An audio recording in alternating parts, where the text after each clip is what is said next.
The harder you try, the further behind you fall. Most people think that's a lie. I thought so too until a samurai master proved it in 4 words. A student walked up to him and asked, "How long to become the greatest swordsman alive?" The master said, 10 years. The student leaned in.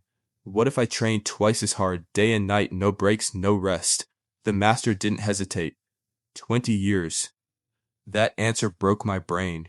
And it might break yours too, because it exposes the exact reason you're failing at every goal you've set this year. Let me ask you something uncomfortable. How many things are on your goal list right now? Get fit, learn something, start something, sleep better, wake up earlier, read more, be more productive. You care about all of it. You're not someone without goals, you have too many goals, and yet, at the end of most days, nothing moves. The list just sits there, silently judging you. You go to bed feeling like you wasted another day, and you tell yourself the same old story, "I'm just lazy." But here's the thing about lazy people, they feel fine. Lazy people aren't up at night thinking about everything they should be doing. They're not guilty. They're comfortable. You carry that guilt everywhere, and that guilt has a name. It's called ambition. It's just trapped inside a broken system. And the system is this. You've been trying to go from zero to everything all at once. Your brain can only hold so many open decisions before it shuts down completely. When you wake up with 10 things you have to do and no clear starting point, your brain doesn't push through, it retreats. You open your phone, an hour disappears, and now you feel worse than before you even started. That's not weakness. That's biology, and the fix isn't more motivation. It's not a better morning routine or a new app. The fix is embarrassingly simple, and that's exactly why most people ignore it. The samurai master wasn't being cruel. He was cutting through the student's biggest blind spot. The student wasn't training to get better, he was training to get done. Every session in his mind was just a shortcut to the destination. He wanted to skip the slow part, the boring part where no one's watching, no one's clapping, and it looks like nothing is happening. But that's where everything is happening. That's where your foundation is quietly being poured. Your real skill, your real identity, it doesn't get built in the highlight moments. It gets built in the invisible ones. Rush through them, and you lose them forever. This is the trap almost everyone falls into. The massive Sunday night plan, gym every day, 5 a.m. wake-ups, no social media, 30 pages, 2 hours on the side hustle. By Tuesday, gone, and you feel worse than before you started. This is the all or nothing trap. Either you're doing everything perfectly or you're doing nothing. And since life is never perfect, you end up doing nothing. Japan figured out the antidote to this over 70 years ago. They called it Kaizen, continuous improvement through small, daily, relentless steps. After World War II, Japan rebuilt an entire economy using this idea. Toyota built a global empire around it. Not through dramatic reinvention, through the quiet discipline of finding one small thing to improve each day. Here's the math that will change how you see effort forever. 1% better every day, sex 37 times better in a year. Not 37% better, 37 times. That's compound growth, and it starts with something so small it almost feels like cheating. James Clear tells the story of the British cycling team in Atomic Habits. For 100 years, they were irrelevant.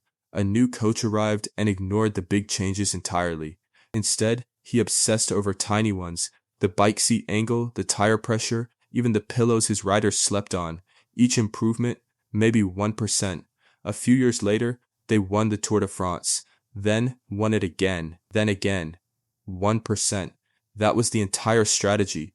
The reason people don't do this? Because 1% feels embarrassing. Your brain craves the bold move, the dramatic shift, the transformation montage. But bold moves are also what burns you out in 3 days. The slow, boring, consistent 1% is what actually wins. So here's how you actually do it. Step 1, pick one thing, not 5, not 3. One area of your life for the next 30 days. The impatience to fix everything is exactly what guarantees you fix nothing. Step 2, make your habit embarrassingly small. If you want to work out, your habit isn't going to the gym. It's putting your shoes on. If you want to read, your habit isn't finishing a chapter, it's opening the book. If you want to write, it's typing one sentence. That's it. Because the hardest part of any habit isn't the habit itself, it's starting. Make starting so easy your brain can't say no. BJ Fogg at Stanford spent years studying this. His conclusion: motivation is unreliable. You won't always feel it. But if the habit is small enough, you don't need motivation. You just need to decide to begin. Step 3. Stack it onto something you already do. Coffee brewing? Read for 5 minutes. Eating lunch? Spend the last 5 minutes on something intentional. You're not adding time to your day, you're filling gaps that already exist. Step 4. Mark an X on a paper calendar every day you do it.